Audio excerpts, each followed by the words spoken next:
Variable force पे काम हो रहा था।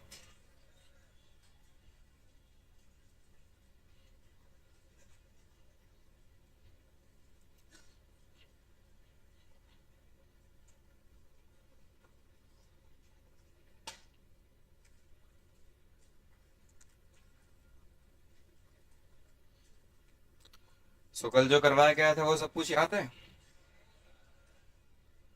हम्म। तुमने वेरिएबल फोर्स पे डिस्कशन करा था? मतलब force as a function of x या ऐसा कुछ भी दिया जाए तो क्या आप कंफर्टेबल हो, कर लोगे कैलकुलेट? कर लोगे क्या? टाइम के साथ कुछ दिया हो तो भी कर लोगे? ग्राफिकल फॉर्म में कुछ दिया हो तो भी कर लोगे? ठीक है फिर। अगर फोर्स वेरिएबल है तो हमें इंटीग्रेशन करना पड़ेगा। कांस्टेंट है तो लगभग हमारा काम विदाउट इंटीग्रेशन चल जाता है। यही समझा था हमने। चलो ठीक है। तो आज कुछ खास नहीं कर रहे, मैं आपको कुछ अलग अलग फोर्स के इक्वेशन ही दे रहा हूँ। आप लोगों को बस वर्क कैलकुलेट करना है। थोड़ी सी प्रैक्टिस कर रहे हैं। चलो, F vector 2i + 3j Newton में है फोर्स। हम चले पॉइंट ए 1 1 से पॉइंट बी 2 3। पूछा गया वर्क डन बाय फोर्स कितना होगा। मुझे लग रहा है आप लोग ये कर सकते हो।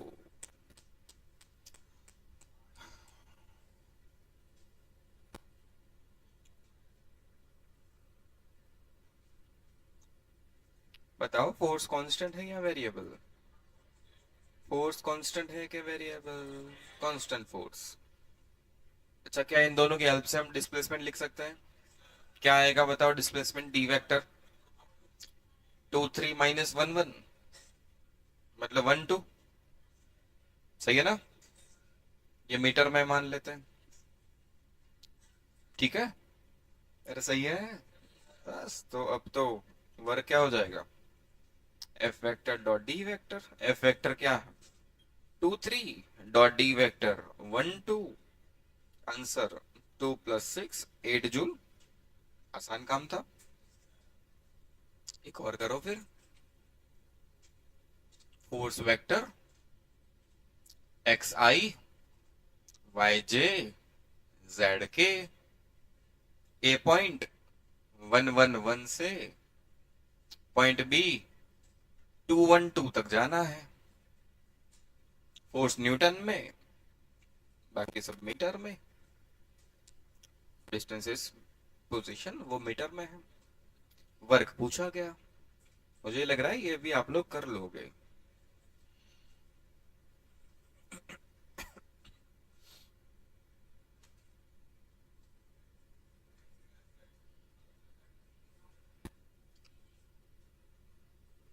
ये हुआ था नहीं हुआ था बताओ?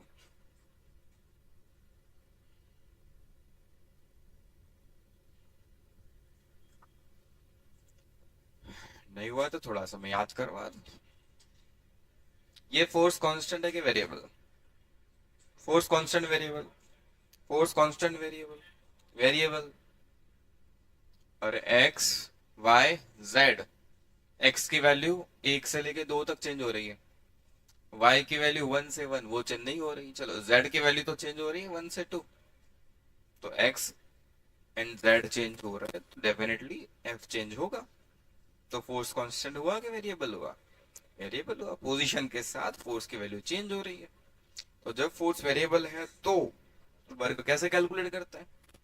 एक छोटा सा एलिमेंट लेते हैं, फिर वहां उतने से एलिमेंट के लिए फोर्स हम कांस्टेंट मानते हैं, है ना? फिर वहां छोटा सा वर्क लिखा जाता है, फिर उसे इंटीग्रेट कर देते हैं। कल हुआ था ऐसा कुछ कि नहीं हुआ था बताओ? जैसे एक जनरल बात करते हैं, कल शायद बात हो चुकी थी जहां तक मुझे याद है। इस पॉइंट से इस वाले पॉइंट तक जाना है मुझे। पाथ कुछ भी हो सकता है, मान लो ऐसा कोई पाथ है। इस पूरे पाथ पे फोर्स कांस्टेंट नहीं है, तो हमने क्या करा था? इस पूरे पाथ को हमने तोड़ा था छोटे छोटे छोटे छोटे पार्ट में। एक छोटा सा पार्ट उतना छोटा मान लिया था कि उतने से पोर्शन के लिए तो लगभग फोर्स चेंज हो ही नहीं रहा था। तो ऐसा एक छोटा सा एलिमेंट मान लेते, ये रहा। छोटा vector displacement vector D vector, वो बहुत छोटा है, वो तो बनाया हमने बड़ा है, इतना सा है ये डिस्प्लेसमेंट उतना छोटा है कि यहाँ पर जो भी फोर्स लग रहा है उसकी आप एक कांस्टेंट वैल्यू मान सकते हो। मान लो दोनों के बीच में एंगल है कुछ थीटा, तो इतने से छोटे से डिस्प्लेसमेंट के लिए छोटा वर्क डी डब्ल्यू लिखा जाएगा, F vector dot D R vector. सही है, छोटा सा डिस्प्लेसमेंट डी आर, इस छोटे डिस्प्लेसमेंट में फोर्स एफ लग रहा है जो लगभग कांस्टेंट है, तो छोटे से डिस्प्लेसमेंट के लिए छोटू work D W F vector dot D R vector. फिर पूरे पाथ के लिए मुझे ए पॉइंट से लेके बी पॉइंट तक फाइनल वर्क कैलकुलेट करना है, तो मैं क्या कर दूं, इंटीग्रेट कर लो, छोटे छोटे एलिमेंट आप ए से लेके बी तक लेते जाओगे और हर एक में छोटा वर्क कैलकुलेट करते जाओगे, D W one D W two D W three से लेके कितने पार्ट करोगे, ऑलमोस्ट इनफाइनाइट पार्ट। तो सारे छोटे वर्क को जोड़ देना, उसी को क्या कहते हैं, इंटीग्रेशन। तो नेट वर्क है तो टोटल वर्क हो जाएगा integration of F vector dot D R vector, कहां से कहां तक जा रहे हो, ए से लेके बी तक। ये हुआ था कल डिस्कस, बस तो हमें ये करना है, ठीक है। ये लगा देते हैं फिर, ये तो हमने कुछ याद कर लिया। ओके, क्वेश्चन पे वापस आते हैं। मैंने देखा कि फोर्स कांस्टेंट नहीं है, फोर्स तो वेरिएबल है, तो मुझे वर्क कैलकुलेट करने के लिए थोड़ी सी हेल्प चाहिए होगी इंटीग्रेशन की। F vector dot D R vector, F vector X I Y J Z के डॉट छोटा सा डिस्प्लेसमेंट वेक्टर। आप एक्स वाई जेड में चल रहे हो तो छोटू डिस्प्लेसमेंट वेक्टर मान लो, एक्स में छोटा डिस्प्लेसमेंट डी एक्स, वाई में छोटा displacement d y and z में छोटा डिस्प्लेसमेंट डी जेड। ये जो है ना आपका छोटा डिस्प्लेसमेंट, वो एक्स में भी है डी एक्स, वाई में भी आप चले हो डी वाई और जेड में चले हो आप डी जेड। डॉट करोगे क्या आ जाएगा, x d x plus y d y plus z d z. चाहो तो इंटीग्रेशन को तीनों में अलग अलग दे सकते हो। अच्छा, यहाँ लिमिट कहां से आएगी, 111 से 212 तक। इंटीग्रेशन सबको अगर अलग अलग दे दे तो x d x, y d y, z d Z.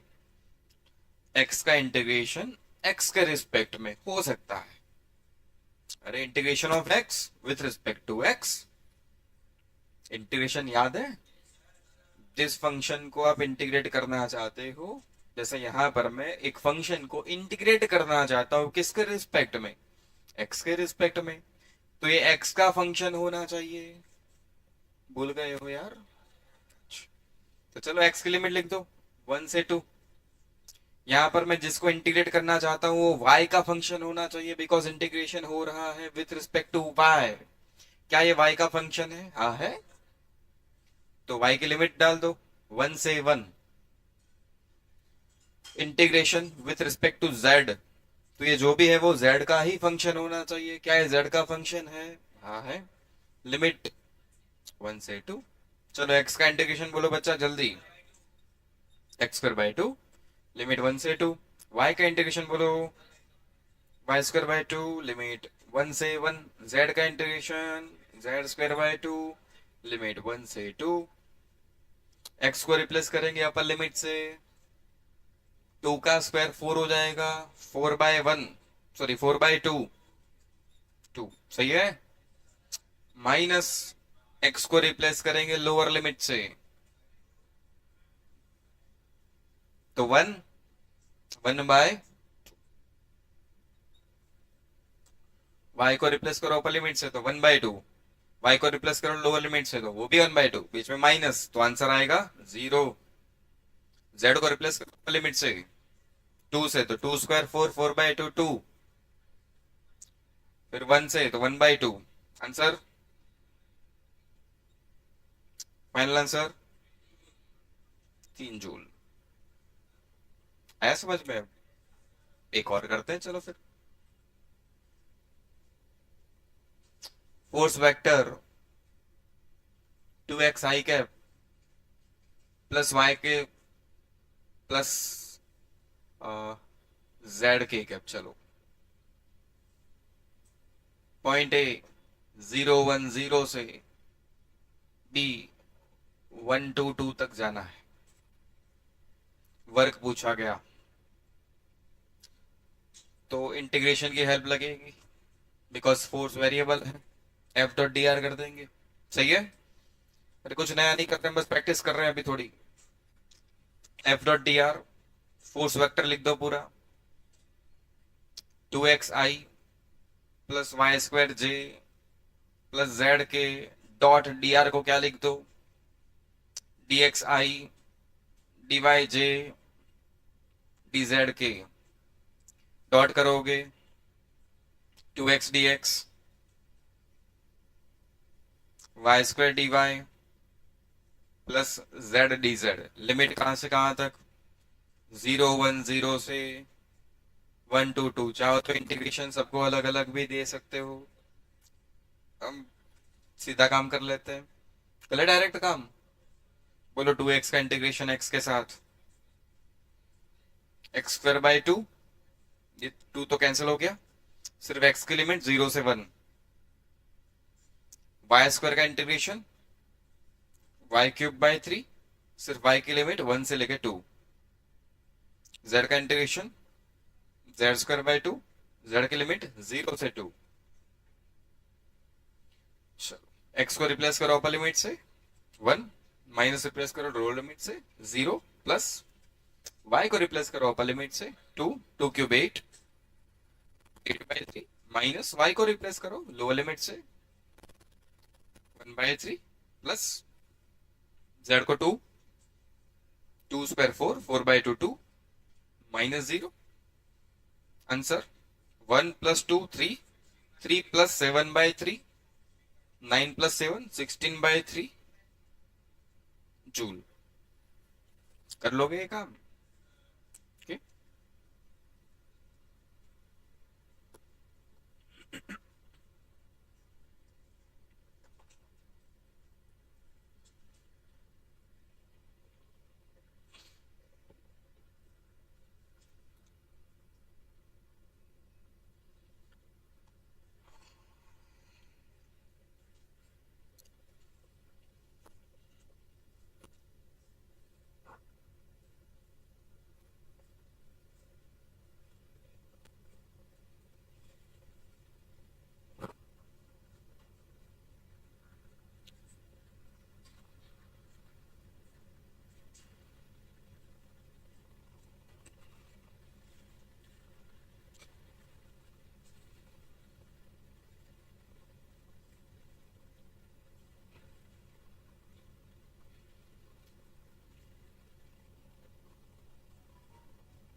चले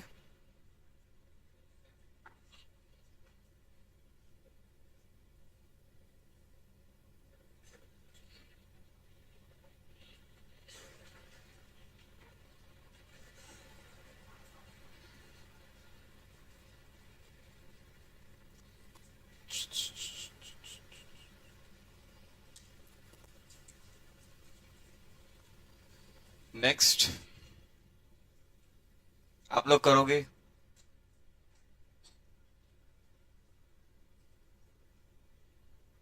पॉइंट ए 1 1 1 से बी 2 2 2 2 तक जाना है। फोर्स न्यूटन में, बाकी डिस्प्लेसमेंट डिस्टेंस मीटर में।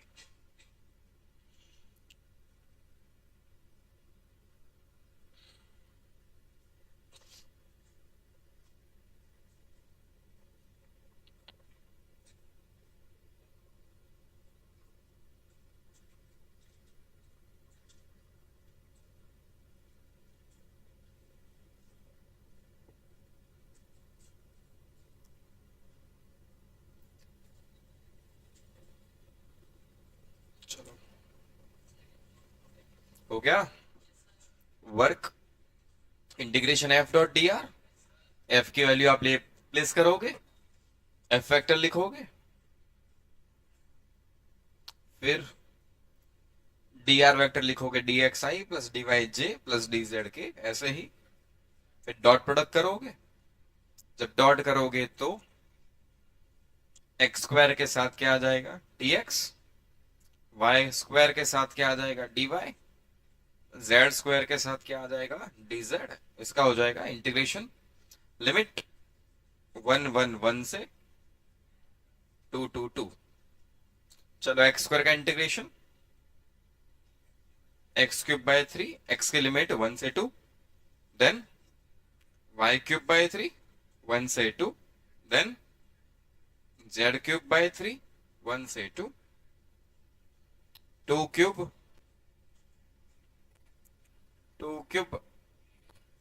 8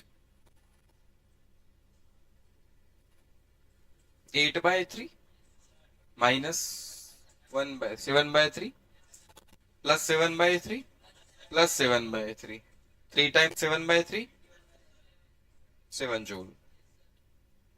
ठीक है ना, हो गया था। चलो आगे बढ़ते फिर, एक और force vector y i cap A11 से, थोड़ा सिंपल करते हैं, 0 0 से B11 जाना है मुझे, वर्ग पूछा गया।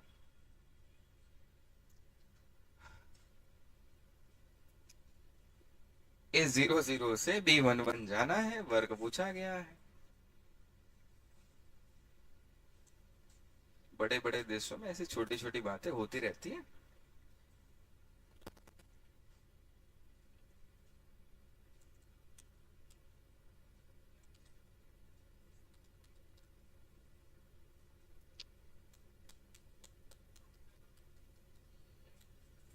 आंसर आ गया।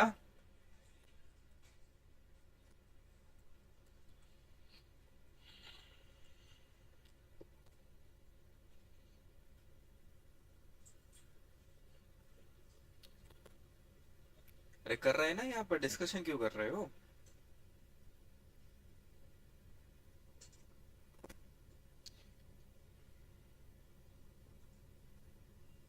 प्रैक्टिस ही भाई, पेन जल्दी चलाया करो, कुछ नया सीखना नहीं था, बस प्रैक्टिस कर रहे थे थोड़ी। बोलो आंसर, चलो फटाफट। क्या आंसर आ रहा है? 1/2 3/2, 1/2 3/2। Let's check. पता नहीं, अलग अलग बोल रहे हो। वर्क, अच्छा ये वेरिएबल है कि नहीं है? वाई की वैल्यू चेंज हो रही है 0 से लेके 1, तो फोर्स तो वेरिएबल है, ये करना तो पड़ेगा। F dot D r, f vector लिखोगे Y i cap, d are vector लिखोगे डी एक्स आई cap plus D y j cap. सिर्फ मैं एक्स वाई को ही कंसिडर कर रहा हूं, बिकॉज एक्स वाई कोऑर्डिनेट ही दिए गए। लिखो के समझ में आ गया? फिर डॉट करोगे क्या दिखेगा? Y d x plus 0। करना पड़ेगा, ऐसा लग रहा है आप लोगों को देख के। Y i cap dot D r को लिख दिया d x i d y j, dot करो चलो, आई के साथ आई को मल्टीप्लाई कर लो, वाई डी एक्स, जे वाला टर्म डी वाई, यहाँ जे वाला टर्म 0, 0 इंटू डी वाई, 0, ये बचा है। बोलो वाई का इंटीग्रेशन एक्स के रिस्पेक्ट में, नहीं पॉसिबल। वाई का इंटीग्रेशन एक्स के रिस्पेक्ट में नहीं कर सकते, अभी थोड़ी देर पहले ही मैंने कहा, 1000 साल पहले भी कहा था इंटीग्रेशन के वक्त। अगर आप एक्स के रिस्पेक्ट में इंटीग्रेट कर रहे हो तो ये भाई साहब एक फंक्शन होने चाहिए, एक्स का फंक्शन है ना, बट ये तो वाई है, वाई खुद एक वेरिएबल है, वो एक्स नहीं है, तो इसको हम इंटीग्रेट नहीं कर सकते एक्स के रिस्पेक्ट में। यहां गाड़ी अटक गई।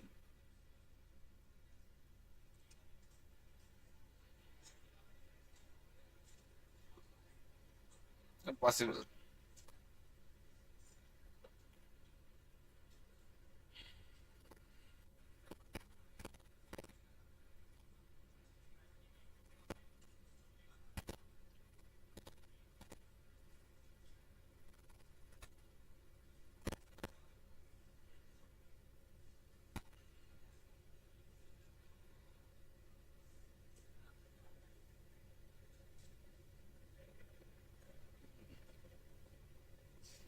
ये मैथ का कत्ल है।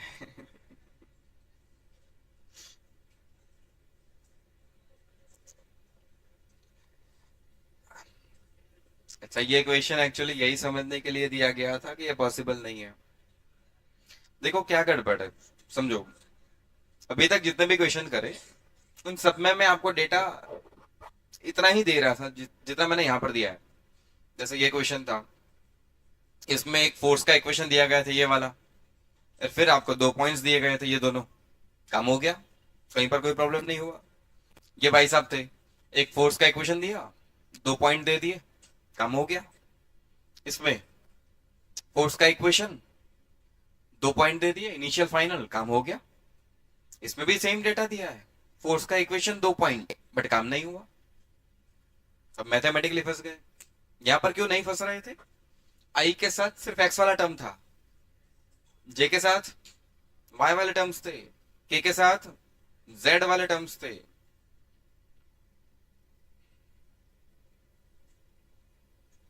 हाँ, कोई और जगह सिलेक्ट कर लो फटाफट। आई के साथ सिर्फ जे के साथ, यहां पर कौन था, इसलिए इंटीग्रेट हो गया था। हर जगह ऐसा ही था, देखो जहां जहां पर इंटीग्रेट हो गया था, आंसर आ गया था, हर जगह ऐसा ही कुछ था। आई के साथ सिर्फ एक्स वाले थे, जैसे यहां पर आई के साथ एक्स वाला 2 है, वो उससे कोई दिक्कत नहीं थी, 2 तो एक कांस्टेंट नंबर है, ऐसा ही दिख रहा है। या तो सबसे पहला क्वेश्चन जो मैंने आपको करवाया, सबसे पहला, उसमें फोर्स वेक्टर क्या था? सबसे पहला क्वेश्चन 2i प्लस, वो खुद एक कांस्टेंट था, वो खुद एक कांस्टेंट फोर्स था। तो कांस्टेंट फोर्स था, वहां पर हमें कोई प्रॉब्लम नहीं आया।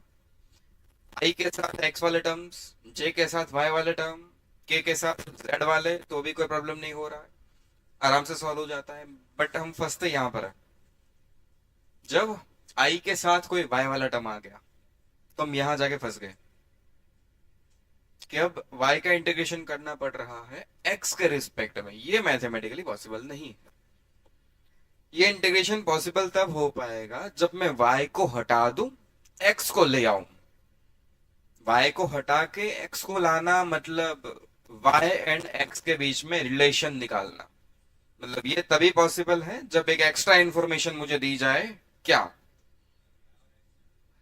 Relation between x and y, ये इंफॉर्मेशन मुझे चाहिए, ये एक रिक्वायरमेंट है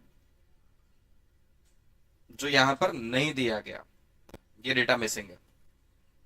तो कभी कभी हम फोर्स कैलकुलेट नहीं कर पाएंगे, तो यहां डेटा सफिशिएंट नहीं है। अच्छा चलो, इस क्वेश्चन को थोड़ा मॉडिफाई करते हैं। क्या आप y और x के बीच में रिलेशन निकाल सकते हो? पॉइंट दिए गए आपको, जैसे वो क्या कर रहा था, पॉइंट दिए गए ना, 0 0 से 1 1 जाना है, 0 0 से 1 1 जाना है।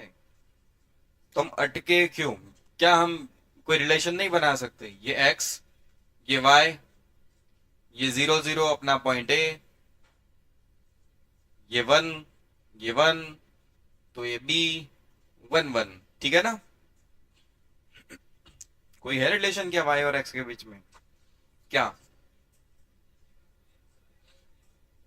क्या क्या रिलेशन है बताओ? y is equal to x, कैसे बनाया? स्ट्रेट लाइन बना रहे हो? आपको कैसे पता चला ऑब्जेक्ट स्ट्रेट लाइन में चल रहा है? ए से बी तक पहुंचने के इनफाइनाइट रास्ते हो सकते हैं, उसमें से एक आप बोल रहे हो। मुझे तो ए से बी, ऑब्जेक्ट ए से बी जा रहा है, इनिशियल पोजीशन है, बी फाइनल पोजीशन है। पाथ तो कुछ भी हो सकता है, जो आप बोल रहे हैं वो हो सकता है। ये भी हो सकता है टुक टुक, ये भी हो सकता है टुक टुक, ये भी हो सकता है, ये भी हो सकता है। हो सकता है, नहीं हो सकता? ऐसे कुछ चल के भी आ सकता है, कोई भी रैंडम पाथ से। तो ए से बी तक पहुंचने के कितने अलग अलग पाथ हो सकते हैं भाई? इनफाइनाइट पाथ हो सकते हैं, आप उसमें से एक बोल रहे थे। चलो मान लेते हैं कि वो पाथ दिया था, ये वाला पाथ 1। पाथ 1 दिया गया है, जैसे इसके साथ ये भी दे दिया गया कि पाथ ये वाला लेना है, ये वाला फर्स्ट। तो आप रिलेशन बना सकते थे, straight line equation y is equal to x, सही है ना? तो बना सकते थे y is equal to x, तो फिर हम इसको आगे प्रोसेस कर सकते थे। जैसे अगर हम आगे बढ़े यहां से, इंटीग्रेशन y को क्या लिख दो, x, ये क्या हो जाएगा, x square by 2, limit x की डाल दो 0 से लेकर 1 तक, आंसर हो जाएगा अपना 1/2 जूल। तो एक पॉसिबिलिटी है, हम मान नहीं सकते कि वही पाथ होगा। समझ में आया? पाथ तो कुछ भी हो सकता है, इनफाइनाइट पॉसिबल पाथ है वहां पर, ठीक है ना? जैसे एक और इक्वेशन भी हो सकता था, एक और simple equation, y is equal to x square, possible है कि नहीं है? पॉसिबल है, y is equal to x square possible है। अगर एक्स लिख देते तो x³/3 आ जाता, आंसर आता 1/3 जूल। तो पाथ चेंज करने से आंसर चेंज हो रहा है, नहीं हो रहा? हो रहा है। तो ये ऐसा फोर्स दिया गया था जिसमें वर्क पाथ पर डिपेंड कर रहा था, पाथ चेंज करने पर वर्क का आंसर चेंज हो गया। पाथ 2 मान लो y is equal to x square, हो सकता है 0011 के लिए y is equal to x square equation हो सकता है, दोनों point y is equal to x square पे आ जाएंगे, ठीक है? तो उसमें आंसर क्या आ रहा है, 1/3 जूल। y को रिप्लेस करोगे, x को लिखोगे, इंटीग्रेट करो, x³/3, लिमिट प्लेस करो, तो आंसर आएगा 1/3 जूल। दोनों पाथ के लिए आंसर सेम क्या अलग? अलग। तो ये फोर्स का इक्वेशन जो आपको दिया गया है वो कुछ अलग है बाकी इक्वेशंस के कंपैरिजन में। ये एक ऐसा फोर्स है जिसमें वर्क पाथ पे डिपेंड कर रहा है, बाकी के फोर्सेस में वर्क पाथ पर डिपेंड नहीं कर रहा था, आपको पाथ की इंफॉर्मेशन भी नहीं दी गई थी, फिर भी आपने वर्क निकाल लिया था। समझ में आया कुछ?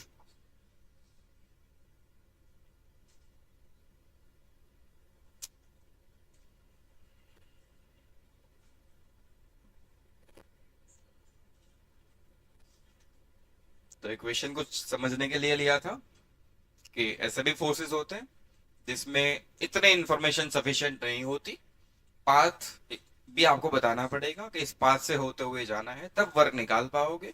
और ऐसे केस में पाथ चेंज करने पर वर्क का आंसर चेंज हो जाता है, मतलब वर्क डिपेंड्स ऑन पाथ। ऐसे फोर्सेस को कहा जाता है नॉन कंजर्वेटिव फोर्सेस। क्या कहा जाता है? आगे डिस्कस करेंगे हम, थोड़ा कुछ और डिस्कस करने के बाद वापस हम नॉन कंजर्वेटिव पे आएंगे। और ऐसे फोर्स जिसमें सिर्फ फोर्स का equation and initial final position देने से ही अपना काम हो गया था, ऐसा था ना? क्या पहले जो हमने करे उसमें क्या क्या दिया गया था, equation of force, a factor and initial point A, final point B, initial position of the particle, final position of the particle.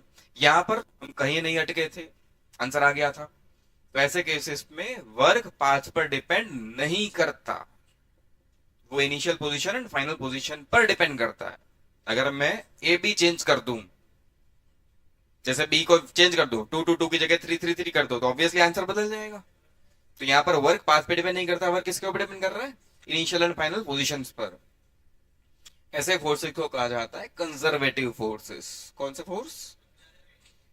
और ये कौन सा है? नॉन कंजर्वेटिव, जिसमें वर्क पाथ पे डिपेंड करता है, इसमें वर्क पाथ पे डिपेंड नहीं करता।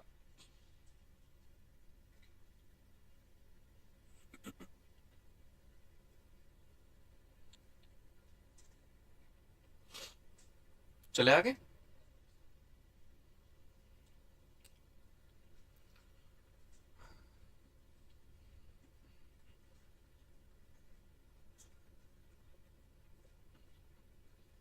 थोड़ी देर बाद हम वापस कंजर्वेटिव पे थोड़ी और बातें करने वाले हैं। बट अभी बस इतना समझ में आया कि कुछ फोर्स ऐसे भी होते हैं जिसमें हम इनिशियल एंड फाइनल पोजीशन की ही हेल्प से डायरेक्ट वर्क कैलकुलेट नहीं कर सकते, वहां पाथ की जरूरत पड़ती है, एंड पाथ चेंज करने से वर्क का आंसर चेंज हो जाता है।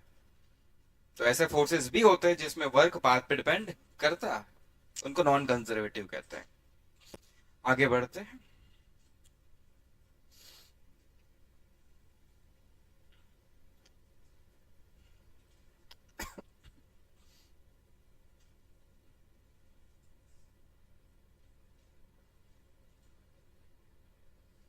एक्सवर्ड जे के पॉइंट ए 1 1 से बी 3 2 तक जाना है।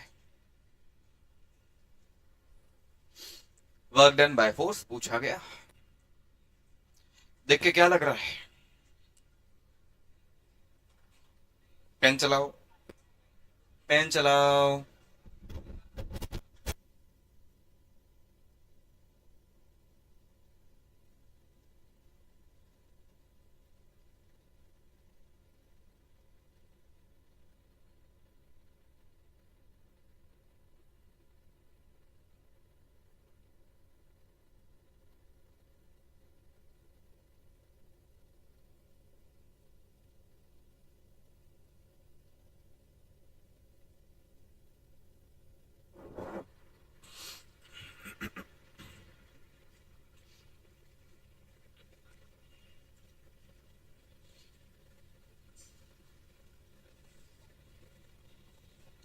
क्या यहां पर भी हम अटक गए?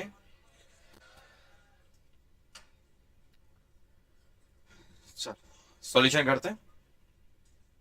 डब्ल्यू, अच्छा देख के लग तो रहा है कि वेरिएबल है, ये तो डाउट नहीं है, वेरिएबल है कि कांस्टेंट है। चलो वेरिएबल तो है, तो करना तो यही पड़ेगा। F dot D r, f vector लिख दोगे 2xy i cap plus x y j cap, d are vector लिख दोगे dx i cap plus dy j cap, dot product करोगे तो फाइनली बनेगा 2xy dx plus x square d y. यहां तक सब लोग पहुंच गए क्या? ओके, लिमिट डालो तो 1 1 से यहां तक सब लोग पहुंचे, बट अब इंटीग्रेट नहीं हो पा रहा क्योंकि आपको दिख रहा है x के साथ y है। जब इंटीग्रेट करना है y के रिस्पेक्ट में तो यहां पर हमें दिख रहा है x, है ना? तो ये पॉसिबल है। अब ये क्या बात हो गई सर? कुछ इक्वेशन स्पेशल होता है, इसमें मैथ की कुछ ट्रिक काम कर जाती है, इसको सॉल्व करना पॉसिबल है। यहां पर आपको पाथ की नीड नहीं है। ऐसे इक्वेशन को कहा जाता है परफेक्ट डिफरेंशियल फॉर्म। कैसा फॉर्म? नाम लिख दो, परफेक्ट डिफरेंशियल फॉर्म। इसको सॉल्व करना पॉसिबल है। थोड़ा समझते, थोड़ा मैथ समझ लेते चलो। वैसे भी मैथ में आप लोग सीखने वाले हो, बट अभी हमें जरूरत पड़ गई तो थोड़ा समझ लेते हैं फटाफट। जैसे एक मैं आपको फंक्शन दे रहा हूं x square y, x square y, ठीक है? एक फंक्शन है x square y. Partial differentiation पता है क्या आपको? नहीं पता? बता देते हैं। इसको पार्शियली डिफरेंशिएट करते हैं विथ रिस्पेक्ट टू एक्स। क्या करते हैं? Partial differentiation with respect to x करते हैं। Partial differentiation with respect to x, del by del x. Dv लिख दो, कोई दिक्कत नहीं है, डी लिख दो, कोई प्रॉब्लम नहीं, डी बाई डी एक्स कर लो। इसको डिफरेंशिएट करना है, बट कैसा लिखा है? पार्शियली। किसके रिस्पेक्ट में? तो जब हम पार्शियली डिफरेंशिएट करेंगे विथ रिस्पेक्ट टू एक्स तो हम मानेंगे सिर्फ एक्स वेरिएबल है, एक्स के अलावा वाई जेड कांस्टेंट है। किसके रिस्पेक्ट में डिफरेंशिएट हो रहा है? एक्स के रिस्पेक्ट में। तो एक्स को क्या मान लो? वेरिएबल। बाकी लोगों को क्या मान लो? कांस्टेंट। तो यहां सिर्फ एक्स वेरिएबल है, वाई कांस्टेंट है। अगर y कांस्टेंट है तो डिफरेंशिएशन से कांस्टेंट टर्म तो बाहर आ जाता है। तो डिफरेंशिएशन किसका बच गया? एक्स स्क्वायर का। एक्स स्क्वायर का डिफरेंशिएशन क्या होगा? 2x होगा कि नहीं होगा? एंड y तो पड़ा था। आया समझ में? फिर इसी इक्वेशन को हम पार्शियली डिफरेंशिएट कर लेते हैं with respect to y। Again partially differentiate कर रहे हैं किसके रिस्पेक्ट में? y के रिस्पेक्ट में। अगर आप पार्शियली डिफरेंशिएट कर रहे हो y के रिस्पेक्ट में तो आपके लिए अब वेरिएबल कौन है? y। y के अलावा जितने भी लोग आपको दिख रहे हैं x z, उनको क्या मान लो? कांस्टेंट। तो मैं y के रिस्पेक्ट में डिफरेंशिएट कर रहा हूं तो मैं लिखूंगा del by del y of x square y. तो मेरे लिए सिर्फ y वेरिएबल है, बाकी के लोग कांस्टेंट है।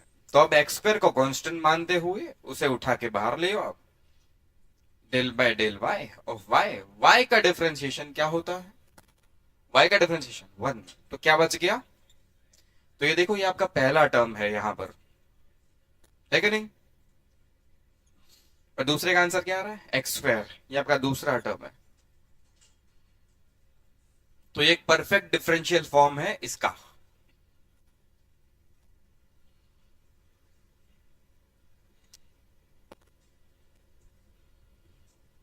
अब मैथ में आपको ऐसी बहुत प्रैक्टिस करवाई जाएगी तो आपको ऐसे इक्वेशंस भी दिखने लगेंगे कि ये, हाँ, ये परफेक्ट डिफरेंशियल फॉर्म है। अभी तो हम क्या करेंगे, तो सॉल्व करने के लिए एक तो चाहिए थोड़ी सी प्रैक्टिस। कुछ चीजें आपको यहाँ मैथ की नहीं दिख रही है, वो याद रखना पड़ेगा, उसके साथ काम कैसे करते हैं। एक उल्टा काम करके देखते हैं, चलो।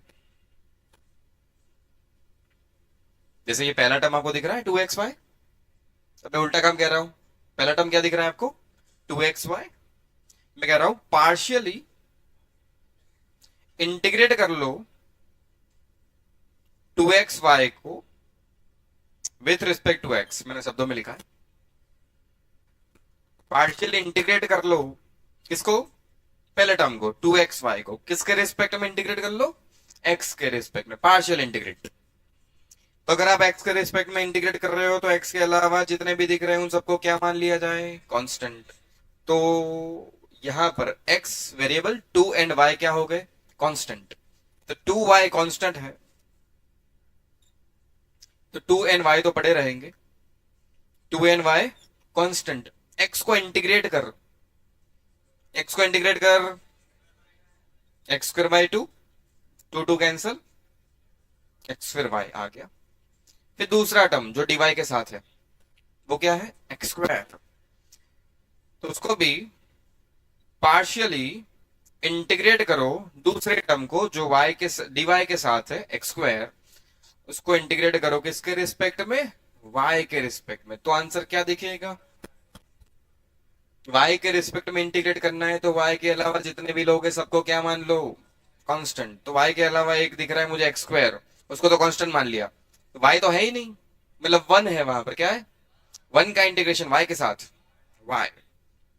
क्या दोनों आंसर सेम आ गए? हाँ। ये परफेक्ट डिफरेंशियल फॉर्म है किसका? एक्स स्क्वायर वाई का। ठीक है,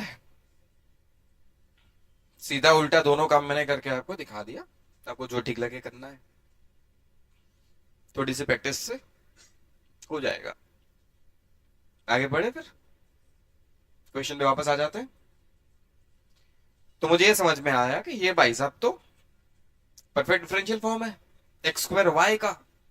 तो इसे लिख दो इंटीग्रेशन,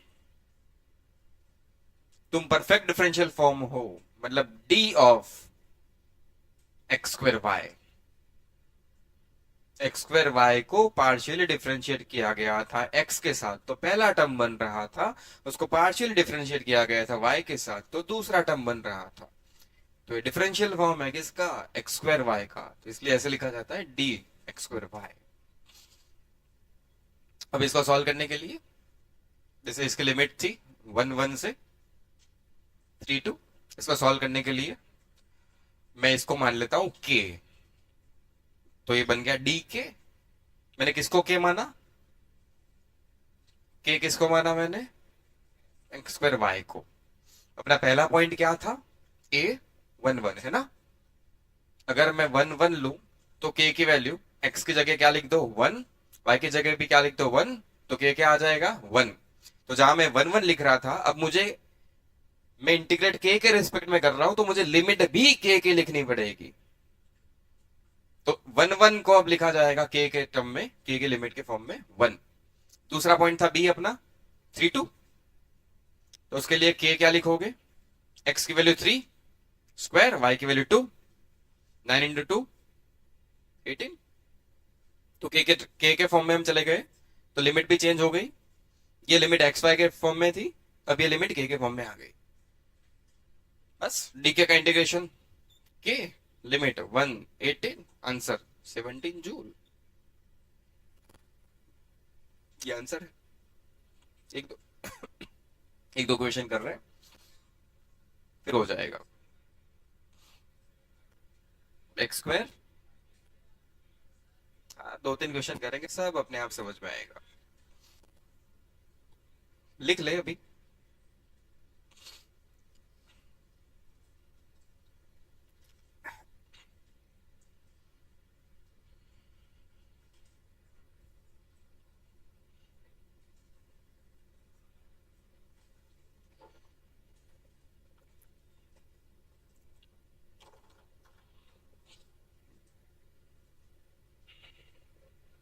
ऐसा पहली बार दिख रहा है, इसलिए कुछ नया नया लग रहा है, बट 2 3 क्वेश्चन करोगे अपने आप हो जाएगा। चलो ठीक है, समझ में आ जाएगा कैसे करते हैं। बाकी ये सारी चीजें आपको मैथ में बहुत डिटेल में समझाई जाएगी। अभी तो हम जितना हमारे मतलब का है वही देख रहे हैं।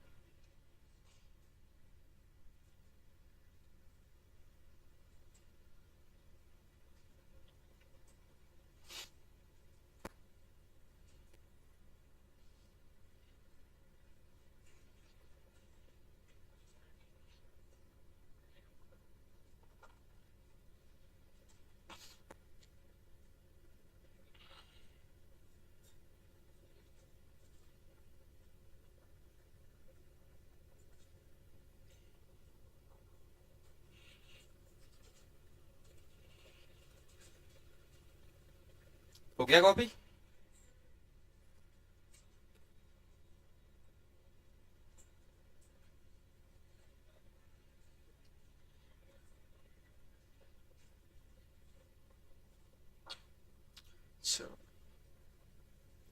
F vector y i cap plus x j cap, point A 1 1 से पॉइंट बी 3 2 तक जाना है। फोर्स न्यूटन में, डिस्प्लेसमेंट डिस्टेंस सब कुछ मीटर में। ऐसा इस फॉर्मेट को यूज करके चल रहा है। वर्क डन बाय फोर्स पूछा गया, कॉपी करना बंद, ध्यान इधर। Work integration F dot D R, integration क्यों कर रहे हैं, दिख रहा है फोर्स वेरिएबल है, वाई एंड एक्स पे डिपेंड कर रहा है। चलो एफ की वैल्यू डाल देंगे वाई आई के plus x j cap, d r को लिख दोगे डी एक्स आई के plus D y j cap, dot करोगे तो क्या दिखेगा, जल्दी बोलो, बोलते रहो, वाई डी एक्स प्लस। अच्छा अब देख के तो लग रहा है ये सारा सॉल्वेबल नहीं है। एक्स के साथ इंटीग्रेट करना है, वहां पर वाई दिख रहा है, और जब वाई के साथ इंटीग्रेट करना है वहां पर एक्स दिख रहा है। बट ये परफेक्ट डिफरेंशियल फॉर्म है इसका, एक्स वाई का। चलो दिखने लगा आप लोगों को, अच्छी बात है।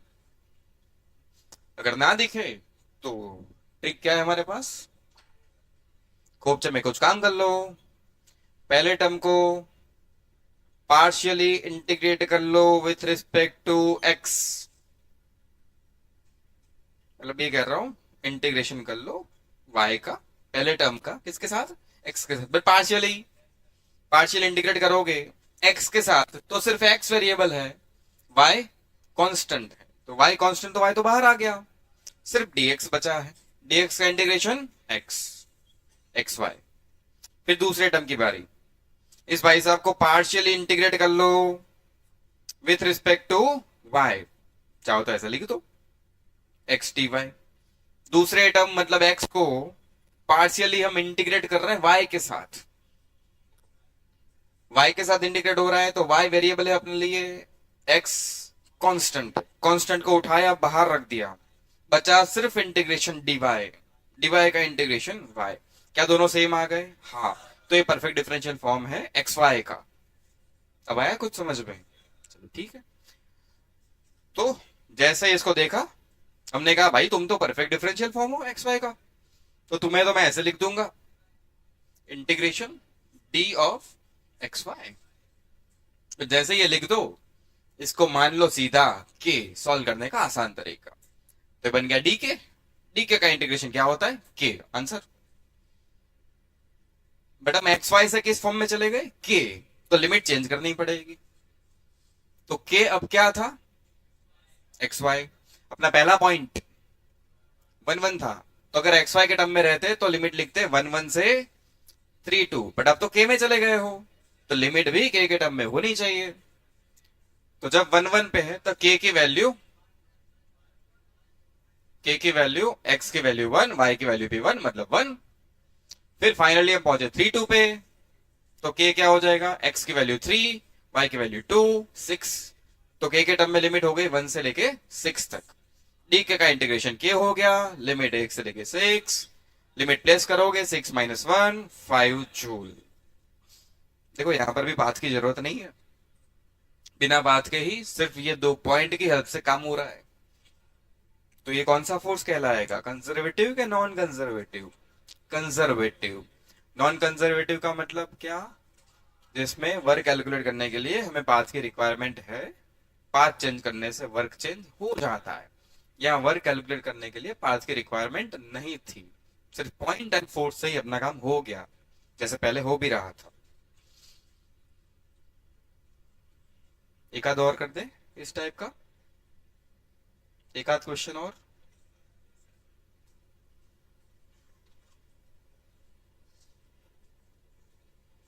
Force vector 3x² y² i cap plus x³ 2y j cap. Point A 0 0 से पॉइंट बी 3 3 तक जाना है, सब कुछ ऐसा ही में।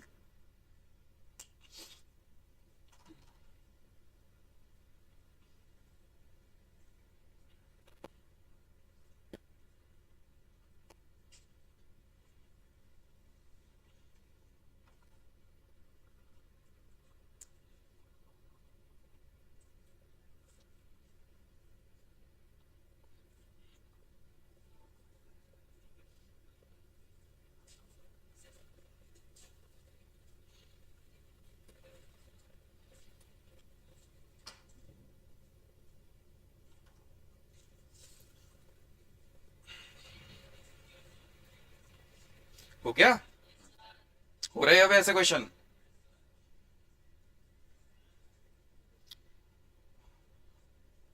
क्या हम यही करेंगे? F dot D r, F को वेक्टर फॉर्म में प्लेस कर दिया, डी आर को डी एक्स आई प्लस डी वाई जे कर दिया, डॉट हटाओगे तो क्या दिखेगा? बोलो जल्दी, बोलो जल्दी। 3x² y² dx plus 2x³ y dy। अब चेक करना पड़ेगा। चेक करने के लिए मैंने आपको एक शॉर्टकट बता दिया क्या करना है। इस भाई साहब को इंटीग्रेट कर लो x के साथ, तो क्या दिखेगा? 3y² को छोड़ दो, x² को इंटीग्रेट करोगे x³/3, होगा कि नहीं होगा यार? होगा कि नहीं होगा? लिखो के समझ में आ रहा है?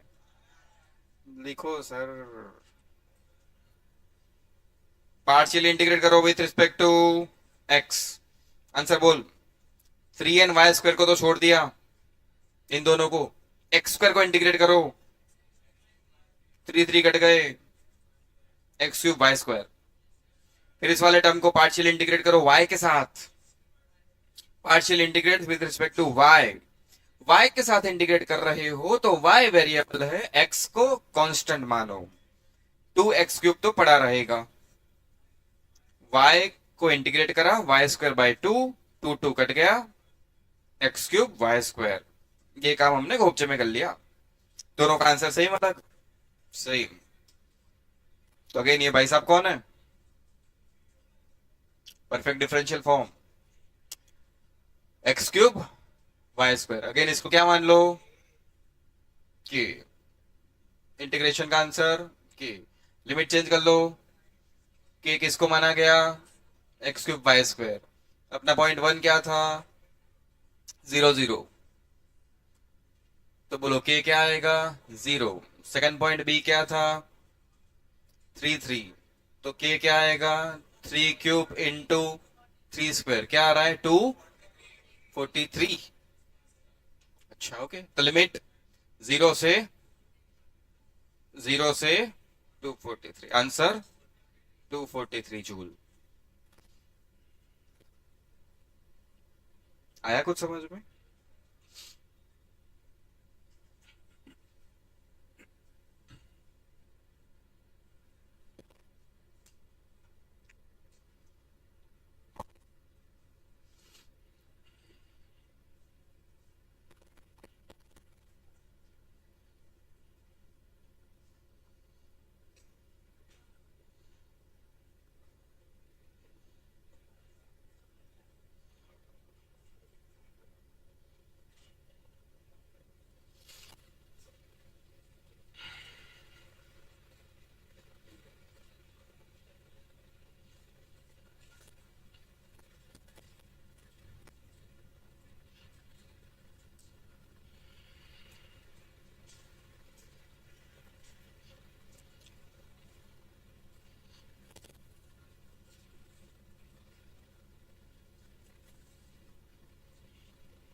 हो गया।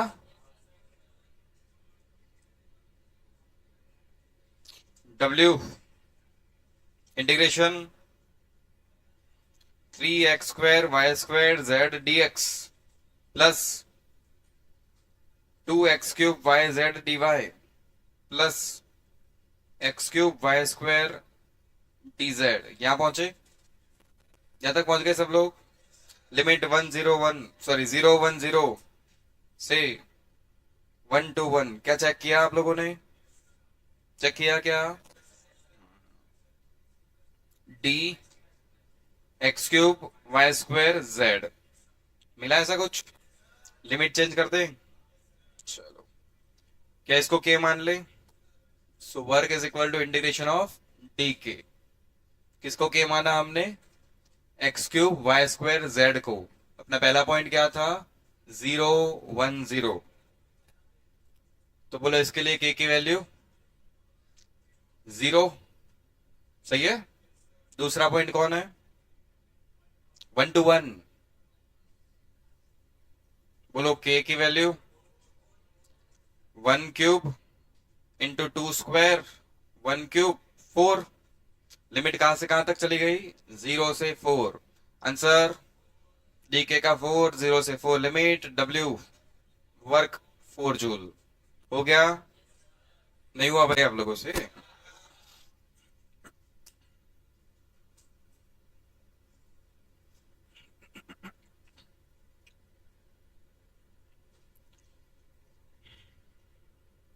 तो इनमें भी हमें कोई पाथ की खास जरूरत पड़ी नहीं। खास क्या जरूरत ही नहीं पड़ी। काम अपने आप हो गया था। बट ये दिखने में कुछ अलग था। बट ठीक है हमारे पास अब ट्रिक है। कुछ अलग दिख रहा है तो भी कोई दिक्कत नहीं, हम लोग तो सॉल्व कर लेंगे। ठीक है ना?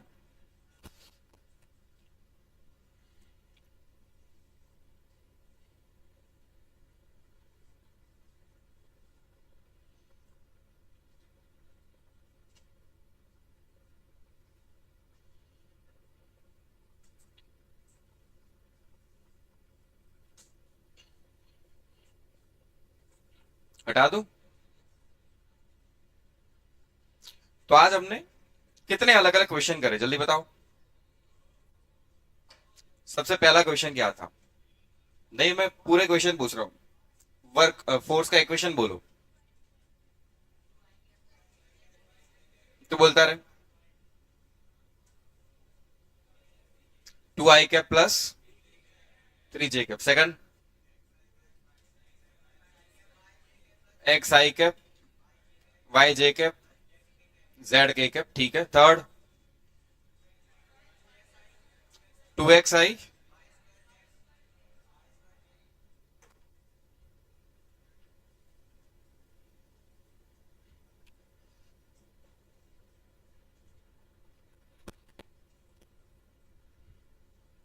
2xi y2j z k। Fourth, x2i y2j z2k। ठीक है। yi cap. Sixth, 2xyi cap x2j cap. फिर yi cap plus xj cap. Then 3x2 y2 i cap 2x3 y z नहीं था j कैप। और भी ये वाला 3x2 y2 z i cap plus 2x3 y z j cap plus x3 y2 k cap. इतने लोगों पे हमने काम किया और हमने कुछ चीजें यहां से समझी। जैसे ये कांस्टेंट फोर्स के वेरिएबल कांस्टेंट, तो इसमें हमें कोई प्रॉब्लम नहीं हुआ था, कैलकुलेट हो गया था। ये भाई साहब कांस्टेंट वेरिएबल, कांस्टेंट के वेरिएबल वेरिएबल वेरिएबल तो है, बट एक चीज थी यहां पर जो फॉलो हो रही थी। आई के साथ एक्स का फंक्शन था, जे के साथ। तो जो पहला फोर्स हमें दिखा ये वाला, वो क्या था? कांस्टेंट फोर्स, तो कोई प्रॉब्लम नहीं आया था। सेकंड, ये आई कैप मतलब ये फोर्स का एक्स कंपोनेंट हुआ ना, ये फोर्स का एक्स कंपोनेंट हुआ, ये फोर्स का x component of the force is the function of x only. Force का एक्स कंपोनेंट एक्स का फंक्शन था, ये वाई का फंक्शन था, और ये इसमें भी यही था, एक्स का फंक्शन वाई का फंक्शन, इसमें भी एक्स का फंक्शन वाई का फंक्शन। तो ऐसे फोर्स में भी हमें कोई प्रॉब्लम नहीं है। ये लोग है तो वेरिएबल, ये कांस्टेंट है तो वेरिएबल, बट आई के साथ एक्स का फंक्शन, जे के साथ वाई का फंक्शन, जेड के साथ के के साथ जेड का फंक्शन, तो कोई प्रॉब्लम नहीं, सोल्व हो सकता है। कोई पार्ट की जरूरत है क्या अभी? इनिशियल पॉइंट फाइनल पॉइंट दे दो, क्या वर्क निकाल दोगे? ठीक है। तो ऐसे फोर्स जो आपको ऐसे दिए गए, f x f y f z k cap, ऐसे कुछ दिए गए, बट हमने इनमें ये देखा कि जो एफ एक्स है वह function of x, f y है वह फंक्शन ऑफ वाई ओनली, और यह फंक्शन ऑफ जेड ओनली। तो कोई दिक्कत नहीं थी, सॉल्व हो गया था। ठीक है ना? हेलो।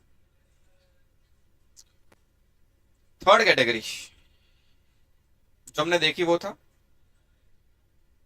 एक परफेक्ट डिफरेंशियल फॉर्म। इसमें भी हमारा काम हो गया था, जैसे कि इसमें काम नहीं हुआ था, ये पॉसिबल नहीं हुआ था ना, या किसकी नीड थी? मुझे एक पाथ चाहिए, मतलब work done depends on path. ये भाई साहब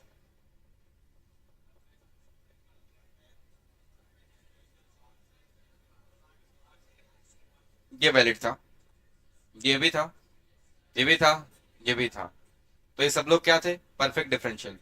तो मेनली तीन कैटेगरी के फोर्स है, देख, ये वाले कांस्टेंट, सेकंड कैटेगरी ये है, और थर्ड कैटेगरी ये वाली दिख रही है।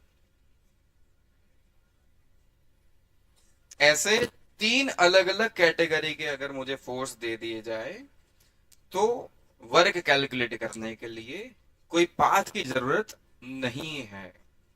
मुझे इनिशियल पॉइंट दे दो, फाइनल पॉइंट दे दो, फोर्स का इक्वेशन दे दो, मैं कंफर्टेबल हूं, वर्क कैलकुलेट कर लूंगा। वर्क का जो भी आंसर आएगा वो पाथ से इंडिपेंडेंट होगा, वो पाथ पर डिपेंड नहीं करता। आया कुछ समझ में? और इस केस में हमने क्या समझा था? इसको सॉल्व करने के लिए किसकी जरूरत है? पाथ की। एंड पाथ का इक्वेशन अलग अलग दे दिया जाए तो वर्क का आंसर एक आ रहा था, अलग अलग आ रहा था, अलग अलग। नहीं समझ में आया यार? आया कुछ समझ में? तो ऐसे भी कुछ फोर्सेस थे, ऐसे भी कुछ फोर्सेस थे जिसमें work depends on path. Initial position, final position तो चाहिए ही चाहिए, साथ में आपको एक और एक्स्ट्रा इंफॉर्मेशन चाहिए, पाथ बता दो। पाथ चेंज करोगे वर्क चेंज हो जाएगा। कुछ फोर्सेस ऐसे भी होते हैं जिसमें वर्क डिपेंड करता है पाथ पर। सिर्फ इनिशियल पोजीशन फाइनल पोजीशन देने से अपना काम नहीं हो जाता, पाथ का इक्वेशन भी बताना पड़ेगा। एंड अगर वो इक्वेशन चेंज हो जाए तो वर्क का आंसर चेंज हो जाता है। तो ऐसे फोर्सेस में work done depends on path, इनमें वर्क डन पाथ पे डिपेंड नहीं करता। इन सबके लिए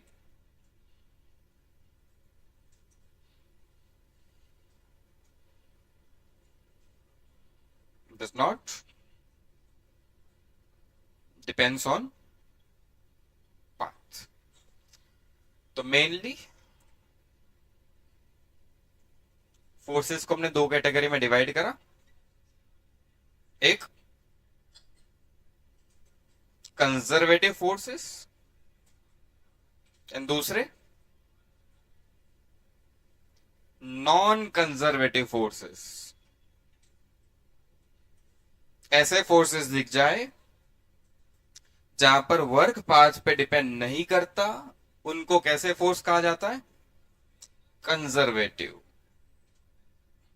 और ऐसे फोर्स जिसमें वर्क डन पाथ पे डिपेंड करता है, उनको कैसे फोर्स कहा जाता है? Non conservative.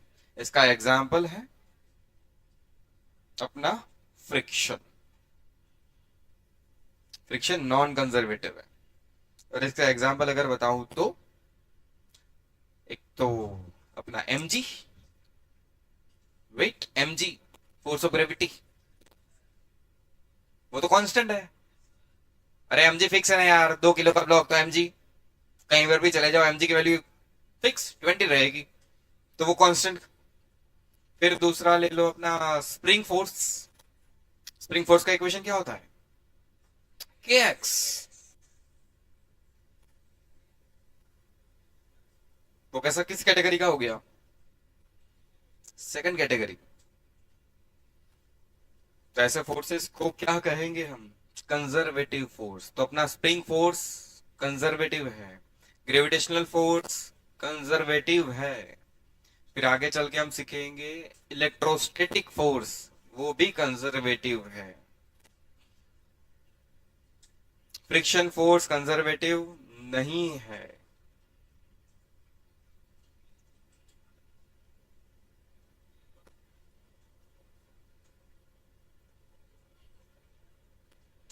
कंजर्वेटिव होने का मतलब है वर्क पाथ पर डिपेंड नहीं करता।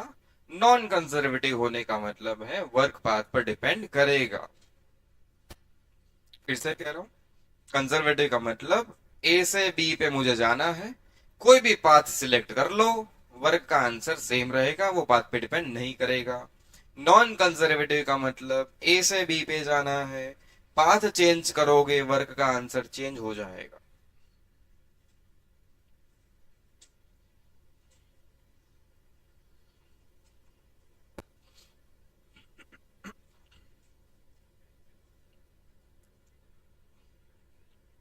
तू बता, मुझे जो कहना था मैंने कह दिया, अब तू बता।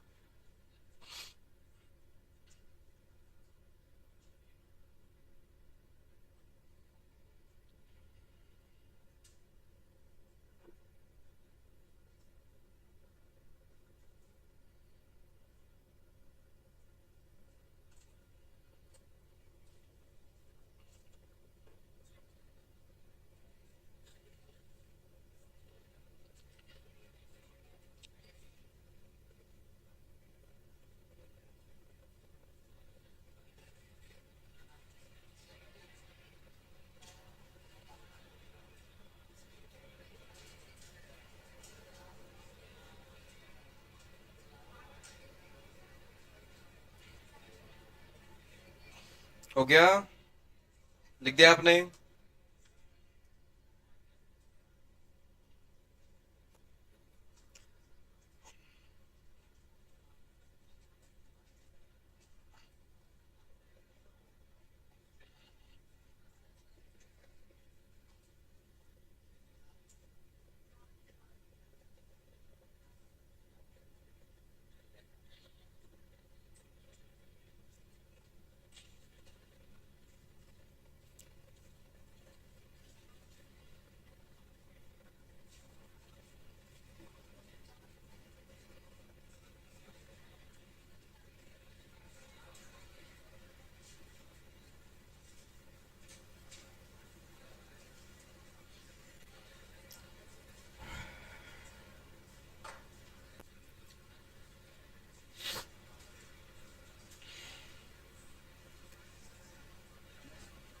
चलो कुछ और समझते हैं। ये ग्राउंड है, ग्राउंड पे एम मास का ऑब्जेक्ट पड़ा है, पॉइंट ए, ठीक है, यही ओरिजिन मान लो 0 0। यहां से इसको पहले हम चला के ले गए यहां पर पॉइंट बी पे,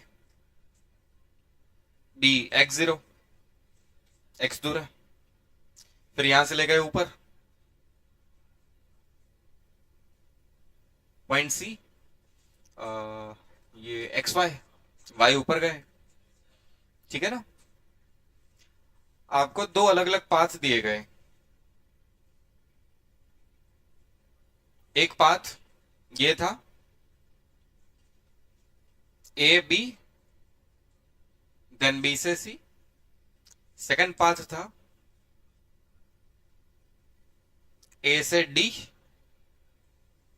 देन डी से सी। ब्लॉक पॉइंट ए से पॉइंट सी तक जा रहा है, इनिशियली 0 0 पे था, फाइनली वो एक्स वाई पे पहुंचा। दो अलग अलग पाथ दिए गए, path 1 A B C and path 2 A D C. इन दोनों पाथ के लिए मुझे वर्क पूछा गया। वर्क किसका? Work done by M g, work done by M g. Path 1 के लिए निकालो and work done by M g second path के लिए निकालो। चलो पाथ 1 की बात करते हैं। Path 1 work done by M g, path 1 के लिए। तो पाथ 1 मतलब ए बी सी, तो इस पूरे पाथ को, ये पाथ 1 है, हम दो पार्ट में डिवाइड कर देंगे। Work done by M G A से B plus work done by M G B to C, ऐसे दो पार्ट में डिवाइड कर दिया गया। चलो ए से बी की बात करें, एम जी की डायरेक्शन कहां होने वाली है? नीचे। तो अपना एम जी वेक्टर तो यहां जा रहा है नीचे, डिस्प्लेसमेंट वेक्टर इधर है। एंगल कितना बन गया? एंगल एंगल 90, तो वर्क, तो ए से बी में वर्क की वैल्यू 0 हो गई, प्लस बी टू सी यहां जाना है, तो यहां एमजी कहां लगेगा? बी टू सी के लिए एमजी वेक्टर नीचे, डिस्प्लेसमेंट वेक्टर ऊपर होगा ना भाई। एमजी एंड डिस्प्लेसमेंट पे एंगल, एमजी एंड डिस्प्लेसमेंट पे एंगल, वर्क का आंसर एमजी, फोर्स की value into displacement y, cos 180 -1, answer is -mgy। आया समझ में? चलो path 2,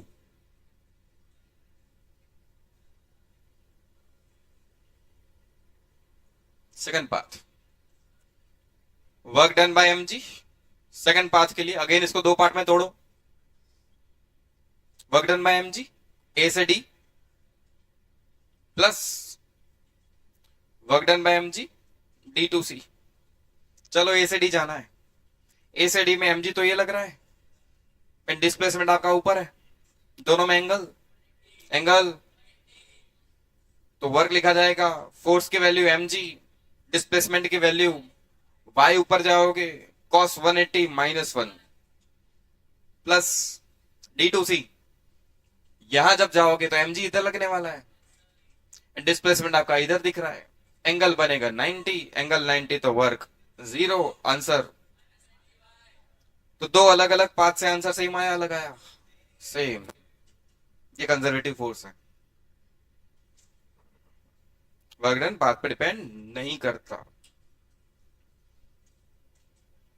work done by mg path 1 के लिए is equal to work done by mg path 2 के लिए, आंसर इज -mg बाय